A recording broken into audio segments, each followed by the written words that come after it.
याच्यामध्ये जर आपण पाहिलं तर या जिल्ह्यामध्ये की ज्यांनी मंत्रिपद असेल, जिल्हा बँक असेल किंवा सर्वसामान्य वर्गाकरता ज्या व्यक्तींनी काम केलं, असे स्वर्गवासीय खटले साहेब होते. आणि त्यांच्या अचानकच्या या सर्व घडामोडींनंतर आपण पाहतो की महाराष्ट्रामधून एक अत्यंत हळहळ त्यावेळेला व्यक्त करण्यात आली. आणि त्यावेळेसपासून जर आपण पाहिलं तर त्यावेळेला देखील मुख्यमंत्री महोदय हे कुठल्या तरी राज्यामध्ये निवडणूक चालू होती आणि त्या निवडणुकीच्या प्रचारात ज्यावेळेस त्यांना कळालं तर ताबडतोब त्यांनी दुपारी तिथून महाराष्ट्राकडे प्रस्थान केलं. महाराष्ट्रामध्ये आल्यानंतर त्यांनी लगेच सायंकाळपर्यंत या ठिकाणी या कुटुंबाला, कर्डिले कुटुंबाला भेट देण्याकरता, सांत्वन करण्याकरता त्या ठिकाणी ते आले.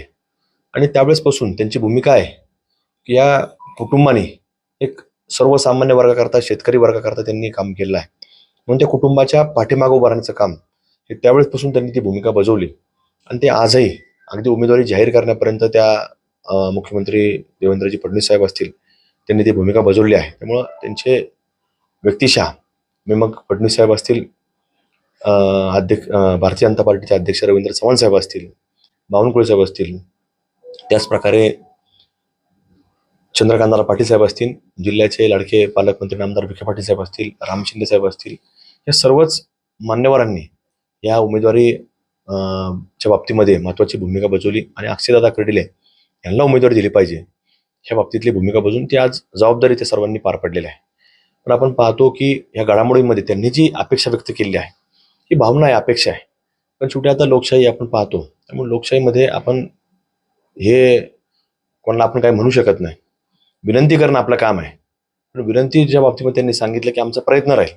पण प्रयत्न जरी झाला नाही तर कर्डिले साहेबांचं जे काही एक जनतेशी जोडलेलं नातं होतं, तर त्याच प्रकारचं मागच्या काही 2021-22 पासून अक्षयदादा कर्डिले यांनी देखील एक विश्वासाचं नातं प्रत्येक युवकाच्या मनामध्ये, प्रत्येक मायमाऊलीच्या मनामध्ये त्यांनी स्वतःच्या संपर्काच्या माध्यमातून आणि कर्डिले साहेबांचं प्रतिनिधी म्हणून हे मागच्या 2021-22च्या कालखंडापासून ते स्वतः फिरतायत.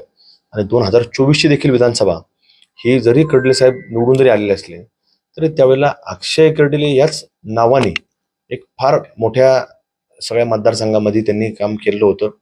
आणि सातत्यानं फिरणं असेल, संपर्क असेल, सर्वसामान्य वर्गामध्ये दुःख असेल, सुखदुःखामध्ये फिरणं, असं अक्षयदादांनी केलेलं आहे.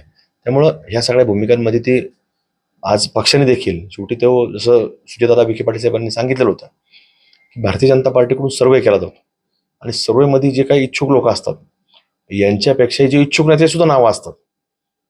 त्यामुळं इच्छुकांपेक्षाही जे नसणाऱ्यांचे नावं आणि त्याच्यामध्ये जे सर्वेच्या माध्यमातून जे नाव डिक्लेअर झालंय तर ते कुठेतरी एक फार मोठ्या मताधिक्याने निवडून येण्याचं मार्जिन असल्या कारणात त्याचं आता नाव डिक्लेअर झाले. आणि तशा प्रकारे जो निकाल 23 तारखेला मतदान होणार आहे, जो मे महिन्यात 4 तारखेला निकाल लागेल, तो निश्चित रूपानं कर्डिले साहेबांच्या आशीर्वादात निकाल लागेल ही खात्री या निमित्तानं माझ्यासारखा कार्यकर्ता म्हणून मी व्यक्त करतो. अशाच बातम्यांचा आढावा घेण्यासाठी आजच आपल्या YouTube चॅनलला सबस्क्राईब करा. बातमी आवडल्यास लाईक करा आणि इतरांपर्यंत शेअर करा.